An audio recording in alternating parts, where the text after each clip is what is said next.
ఒక క్లాత్ని పొడవు 16 ఇంచులు వెడల్పు 10 ఇంచెస్ ఉండేలాగా కట్ చేసుకున్నానండి. అలాగే ఒక లైనింగ్ పీస్ అండ్ ఒక బియ్యం సంచి లేకపోతే క్యారీ బ్యాగ్ ఏదైనా కట్ చేసుకుని వీడియోలో చూపిస్తున్న విధంగా పెట్టుకుని 4 వైపులా కూడా కుట్టేసుకోవాలి. అలాగే మీరు మధ్యలో ఫామ్ షీట్ వేసినట్లయితే మధ్యలో కూడా నిలువుగాను అడ్డంగాను లైన్స్ డ్రా చేసుకుని కుట్టుకుంటే ఇంకా నీట్గా ఉంటుందండి. ఇప్పుడు దీని మధ్యకి మడత పెట్టుకొని 1.5 ఇంచ్కి ఇలా బాక్స్ షేప్లో మార్క్ చేసుకుని కట్ చేసుకోవాలండి. ఇది బాగా సేల్ అయ్యేటువంటి బ్యాగ్ అనమాట. చాలా బాగా యూజ్ అవుతుంది. నేనైతే సింగిల్ జిప్ చూపిస్తున్నాను. నెక్స్ట్ టైం మీకు డబుల్ జిప్ ఖచ్చితంగా చూపిస్తానండి రేపటి వీడియోలో.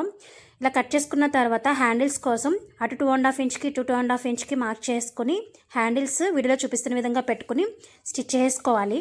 అటు ఇటు కూడా ఇలా స్టిచ్ చేసుకున్న తర్వాత జిప్స్ అనేవి ఇలా రివర్స్లో పెట్టుకుని స్టిచ్ చేసుకోవాలండి.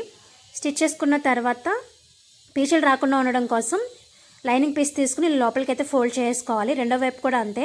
ఇప్పుడు రెండింటిని మధ్యకి పెట్టుకుని రన్నర్ ఎక్కించుకోవాలి. రన్నర్ ఎక్కించుకున్న తర్వాత రివర్స్ తిప్పేసి సైడ్ జాయిన్ చేసుకోండి.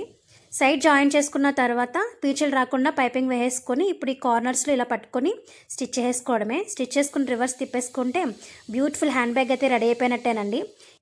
సో ఇలాంటి బ్యాగ్స్ మీకు కూడా కావాలి అనుకుంటే కనుక స్క్రీన్ మీద ఉన్నటువంటి నెంబర్కి ఆర్డర్ పెట్టుకోండి. ఇది నేను ఇంతకుముందు జస్ట్ మీకు చూపించడం కోసం చేసినటువంటి వీడియో అండి. సేల్ కోసం అయితే లోపల ఫామ్ షీటు అలాగే నాన్ వెవెన్ స్టీల్ రన్నర్ తప్పకుండా యూస్ చేస్తాను. ఇక్కడ లాస్ట్లో మీకు కొన్ని శాంపుల్ పీసులు చూపిస్తున్నాను, ఒకసారి చెక్ చేయండి.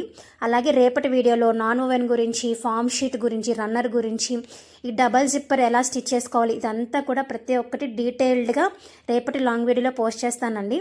నేను ఇక్కడ చూపిస్తున్నటువంటి శాంపుల్ పీస్లు ఇవి కాకుండా మీ దగ్గర ఇంకేమైనా మోడల్స్ ఉంటే ఆ టైప్ కుట్టాలన్నా కూడా స్క్రీన్ మీద ఉన్నటువంటి నెంబర్కి మీరు వాట్సాప్ చేసి ఆర్డర్ అయితే పెట్టుకోవచ్చండి. Thank you so much for watching.